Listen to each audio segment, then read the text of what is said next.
Hey guys, this book came across my desk, Call Me Vegan. I'm sitting down with the author Hallie Burns. She went viral on TikTok for her soothing ASMR type videos, her cooking videos.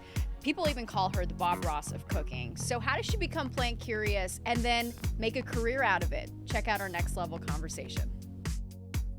Hallie Burns, thanks so much for joining me. Thank you for having me. I'm so excited to be here. This is so new. It's brand new. Brand new. And your cookbook is brand new also. Yes. Call Me Vegan. Are you so excited for it? I can't wait.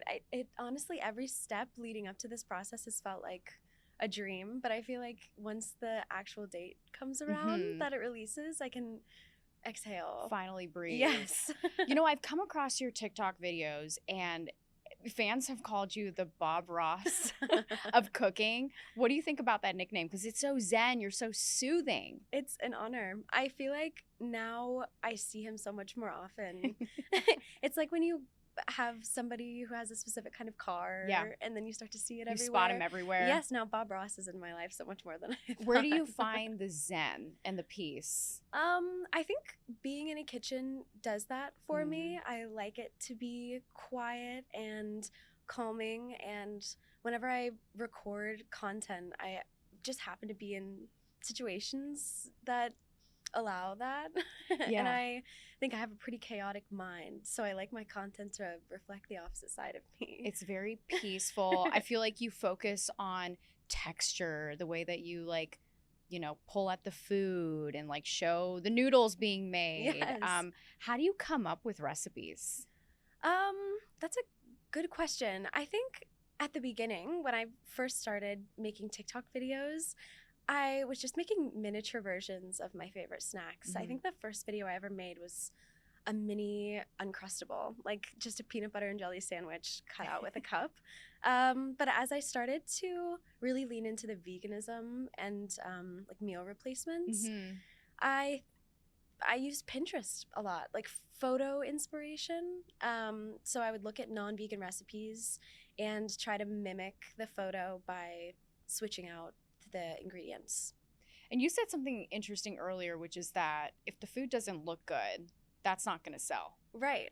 You can have the best tasting meal, I think, and if it doesn't look good on camera, I don't think it's believable, which is unfortunate. I think plating is so important, and it can be really fun to be kind of abstract with it.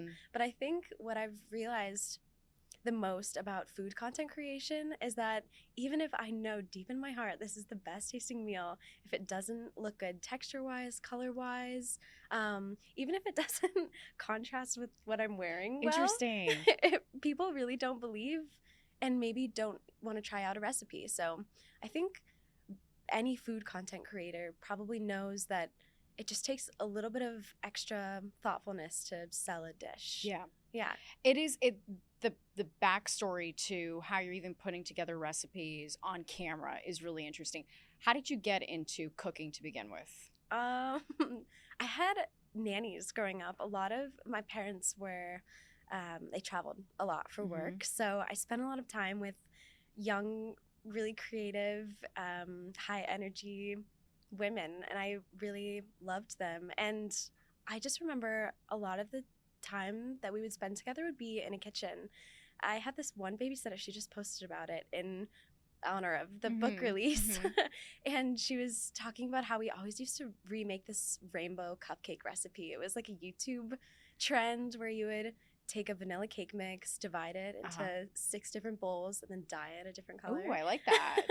And I started to make YouTube videos of trying out these recipes. So I always had an interest in creating things and recording the process, but it wasn't until COVID that I downloaded TikTok and actually had the time and the courage to do it online. Right, because you're using your voice. That's very vulnerable. You're putting yourself out there. Yeah, and there's something about growing up that makes you almost fall out of that. Even if you are a really creative person, I think you can kind of shy away from it as you get older if you're not in an environment that fosters that. But COVID really allowed me the space and kind of took away the fear of people judging me for making food videos. So you started posting during COVID. Were you in college at the time? Yes, I was actually sent home from college my freshman year. I went to the University of Alabama, Roll Tide, and I think it was the summer, so leading into my sophomore year, that I started making food videos. And I was so nervous going back to school my sophomore year that I would just lose all of the. I had built all of these online relationships. I was afraid they would all go away. But it was actually that sophomore year that it really blew up, because I started making these dorm room recipes. So talk about that, because you think of a dorm room. Yeah. You have like nothing in there. I didn't even have a kitchen in my dorm room. I mean, you have to get so creative. And so what tools did you use to make food? We did have a communal kitchen. Okay. I know you're talking about the shrimp. I had one of those in grad school, and it was a little terrifying. Chaotic. I'm not sure ours ever got cleaned. Oh my god. They also had communal kitchen utensils, which might have been scarier than the kitchen itself. Disinfect before you cook anything every time. Definitely. But I also cooked a lot in my dorm room. I was an RA my sophomore year, and it was probably the best year to do it, because you really didn't have to do your job, right? Because it was no COVID. One was paying attention, right? Yeah, I don't think we had half of the students that we normally did that year anyway. So it was just so easy. I had so much time, and I would sit at my desk. I had a mini blender, a Ninja. I live by that thing. I still have one. A microwave and a mini fridge, and 3 items. That's all you really need. Yes, I had 4. I bought a portable stove. Okay. Set off the fire alarm. Yeah. Oh. And then I had to get rid of it. I just realized that was a bad idea. But that's all I really needed. And that's kind of how you started these really simple recipes, and that's how you took off on TikTok, because you have millions of followers on TikTok. Yeah, I would say it started right before I went to college, but I wasn't able to get really into a niche until I was in a dorm room. Yeah. And I am happy that it scared me so much going into it, because I learned that it ended up being such a rewarding process. Was there one recipe that you videotaped that went viral? Yes. Yeah, I think the one that I remember the most, because Charlie Puth commented on it. Like, that was the first. Yes. And I remember he was also really relevant on TikTok, like at the beginning of its growth. But I was making a vegan dip with a wheat thin. It was just like a simple vegan snack dip, and I think the kitchen was really quiet. My audio was great. I have 3 siblings, so they must have been gone, because I remember it was very ASMR leaning, and that's how I kind of got into that rhythm of making sure that my content had good audio. What did he comment? I don't really remember, but I think I remember people thought it was a little flirty, so I like took that and ran. Did you reach out to him? No. Actually, I was so afraid of collaborating and connecting with people until I moved here. I don't think I ever did any food collaboration until I was in New York, and that was 4 years into making content. Yeah. So it took some time. Now that you're in New York, I mean, what's next for you here? I don't know. Definitely the book. That's huge. It was all shot in New York. And my co-writer, who helped me test all the recipes, was based here. So I feel like it was very full circle that I ended up moving here. Yeah. But I don't know. I think I'm still learning about the city. I'm from the South, so it's still very new. And maybe just figuring out like a daily routine. That's what's next for me now. It's very different from the South. It's so different. But there's so many options here. It brings me back to, why did you get into veganism? Is there a reason why vegan? Yeah, I had been vegetarian in high school, and I remember I studied German, and I took this trip with my German class, and I did a homestay. So I was with this really lovely family, and there was so much meat. And I remember just struggling to even eat vegetarian there. And for some reason... In the South? Yeah. In the South, but in Germany, as well. Yeah. We took a class trip it's so meat heavy and everything. It's very meat heavy, yes.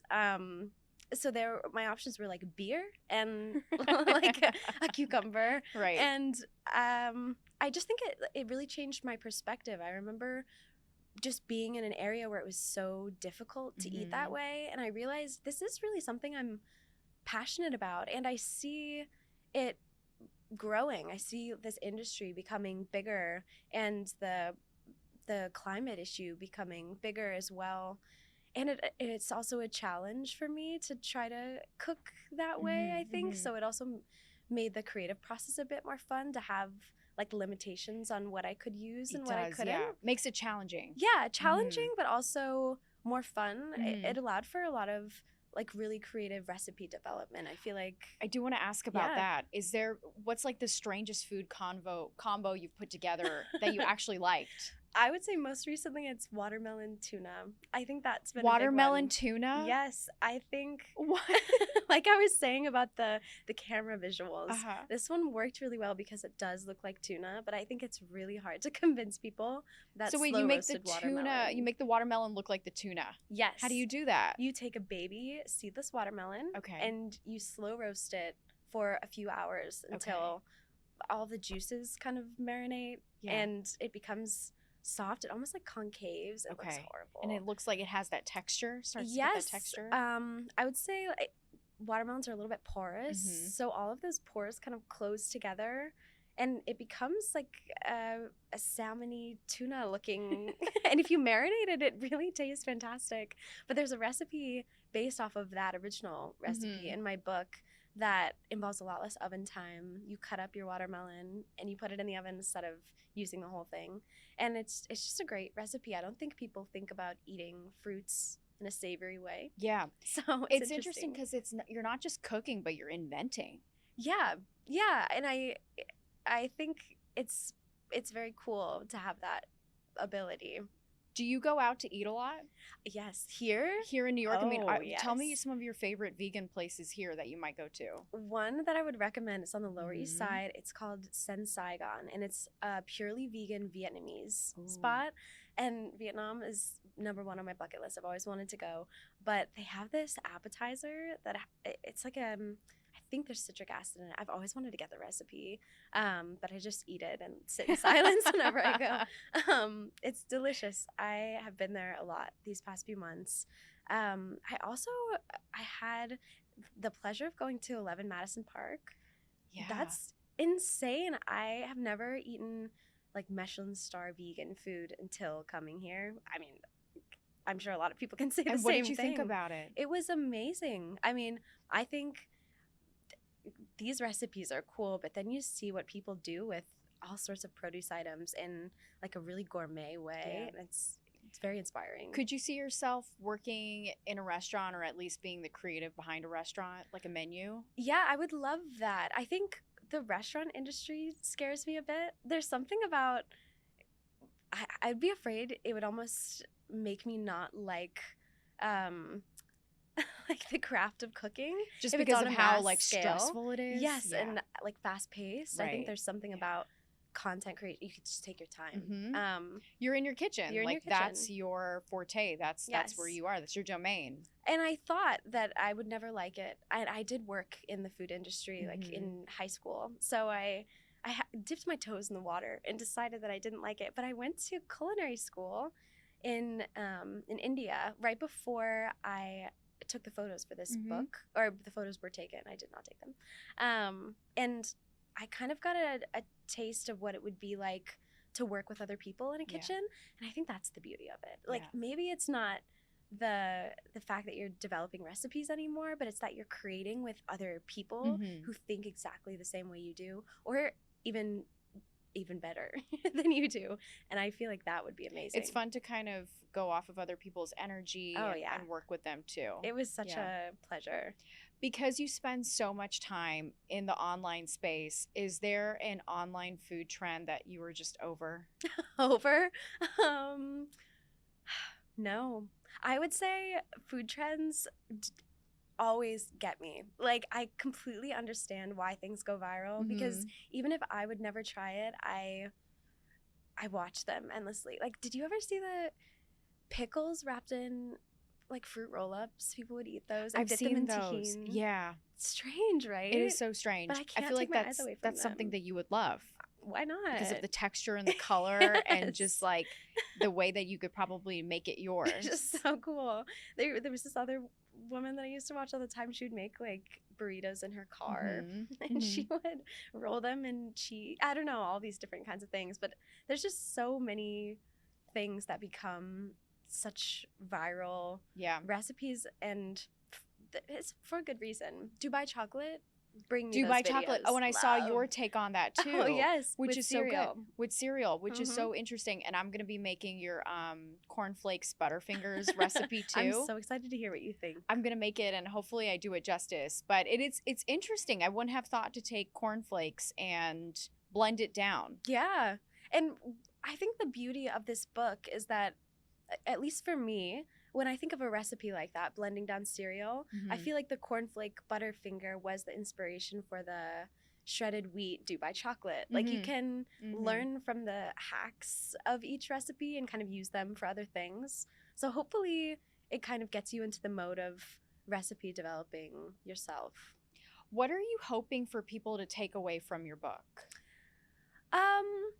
I actually, my ideal title before we landed on Call Me Vegan was Mhm. Conveniently Vegan, because I want people to forget about the fact that it is vegan food and just have fun with the flavors and the stress-free cooking. Yeah. I think I've never wanted cooking to be anxiety inducing. Mhm. It is a very peaceful space for me, and I think that's why I enjoy it so much. Yeah. And that's kind of how I got into the habit of doing it for myself. So for younger audiences who are getting into the swing of cooking, I think I want people to take away that it is just convenient and it happens to be vegan. Yeah. Yeah. Because I think cooking can get stressful. You're getting into it, following along with the, with the recipes. It can become a stressful thing so fast. Totally.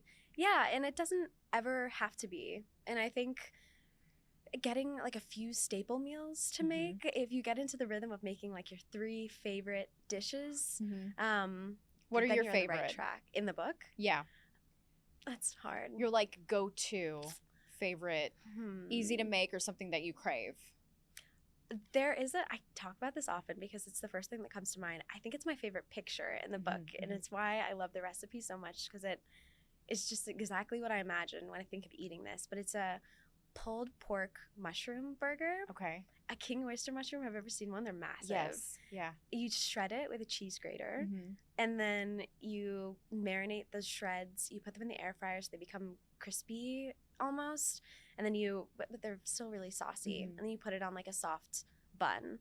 And the photo in this book is me with like a bottle of beer and a big pickle. I think it's just the best. It's so good, and Yeah. it just reminds me of the South. Right. You're ready for barbecue night. It's so good. Yes, it's like the ideal sloppy Joe. I think your book is so inspiring too. I mean, it feels like a culmination of something you've been working on for years and putting Thanks. together. What's like a hardship that you've had to overcome that made you better? I wouldn't necessarily call this a hardship, but I would say it was a necessary learning experience, and that is vegan cooking is it's like its own category, but I would say I was going into it with very little culinary experience and knowledge, and I didn't appreciate food culture as much as I should have. I remember in particular, I posted this video about chocolate hummus. And before realizing that a dessert hummus should never be called hummus, it's a completely different thing. And the way that Did people get at you for saying that? people got at me, but I also was able to learn why taking certain elements of a really classic dish Mhm. and changing them to make them more delectable or craveable for a certain audience can be really hindering for like a really classic for a culture and for the dish itself. It just takes away from what hummus is, you know? There was no tahini in that hummus. Yeah, I shouldn't there have was. brought it up. I know. But There's like elements of hummus when you say Yes. chocolate hummus, but you mean it in a different way. Totally. Yeah. And I think when I call something watermelon tuna, Yeah, which I compare- literally thought you meant putting tuna and watermelon Yes. together. I'm like, that maybe could work. Like I'm maybe not not sure. though. Like you I would lost me try there. it, but I don't know. No, I completely understand. Yeah. But I think what I learned was when I am taking ideas from a culture, there's education Mhm. that needs to be done before renaming something or even cooking something with vegan alternatives. Yeah. And I think that was really helpful. It also just made me educate myself more about food in general. I was like researching more about recipes and it just got me into the world a little bit more deeply than I Yeah. had been before. So Do you read a lot of the comments that people write on TikTok and Instagram? honestly, not as much. I always read the comments that are asking questions. Right. But I love to answer anything that's unclear. But I think taking myself out of that has been helpful for me. Right. Um, Probably mental health aspect too. You can't Yes. follow along all of the comments. Truly. And I think at the Yeah. beginning when I was first starting, it was just so new for me that I remember my mom telling me, like, you have 80% positive comments. Why are you beating yourself up over the Yeah. very small negative ones? And it would just it kind of hinder the creative process. Right. Right. And that helped me in life in general. I remember in college too, grade wise, I would think of my Mhm. mom and think like, these are 80-90% good. Yeah. The bad it doesn't matter. It's good. I mean, it's good to have like thick skin, and I think social Yes. media does that to you also. Totally. Yeah. What's the best piece of advice you've ever received? About food? I think like life in general, and maybe about food too. I think whenever I am overwhelmed, I'm a big overthinker. I am a pretty anxious individual. And I think that's why I tend to lean into food. Like I said before, it is Yeah. pretty calming for me. But whenever I get into a weird, wiry mood, I always call my dad. And I wouldn't say he has like a catchphrase or like any specific slogan, but Mhm. he always reminds me that it's not that deep. Like it doesn't nothing is ever as big of a deal as you make it in Uh-huh. your mind. And I feel like Like it doesn't have to be that big. it doesn't. And it just helps whenever I think the struggle with being online or honestly being in any Mhm. field is that you can kind of feel like you plateau a bit, especially in the social media world. There is always like a big come up, like Mhm. TikTok did feel very big and very quick. Yeah. And moving here, it's been so different because I'm trying to make it a career. And I think part of that feels very new and Mhm. almost slow. Mhm. And so I'm not sure if I'm doing anything right. So It's almost like you have to trust the process. you have to trust the Yeah. process, yes. And you can't be putting doubt into your mind. I feel like you should be your biggest fan, not your worst critic. And my dad always helps me remember that. That's amazing. I Yeah. think that's really great that you have that support and he can Yes. kind of talk you through it. That's great. So you're making a career out of it. At what point did you realize that like, wow, I think I could do this. I can make like a living out of this. I have going through this whole process, it's always been a what if for me. Like I always liked having school as my main priority or Mhm. something else to focus on, and if the social media food worked out, then it worked out. Mhm. And now that I get older, I'm thinking, girl, you have a book. Just believe in yourself a little bit. Like you are doing it. So I guess it was when I started this project, when I Mhm. was able to hold a manuscript and say, wow, you developed all of these. Like these are yours. That's when I realized I loved it. Like I could do it again. I would do Yeah. it today. I would start on anyone if I had the chance. It's great. I mean, you can build on it. You've also got such a base now following you too on, TikTok, looking at your videos. It's creative. What is it about New York, I think, that fuels your creativity too? I think it is the restaurant industry here. People are so creative with, actually, maybe not even, it's just the industry in New Yeah. York. There are so many creative people who are able to foster their hobbies into like full-time careers, and it's very inspiring. But the food in general, it just, when I go to a restaurant like Mhm. in Saigon, I want to sit down and remake things. We got to find that recipe It's for you to so remake good. it. Yes, Yeah. you have to try it. It's really good. What's your dream collaboration? Like the person you want to collaborate with? You know, my mom has always been a big Martha Stewart fan. Martha Stewart.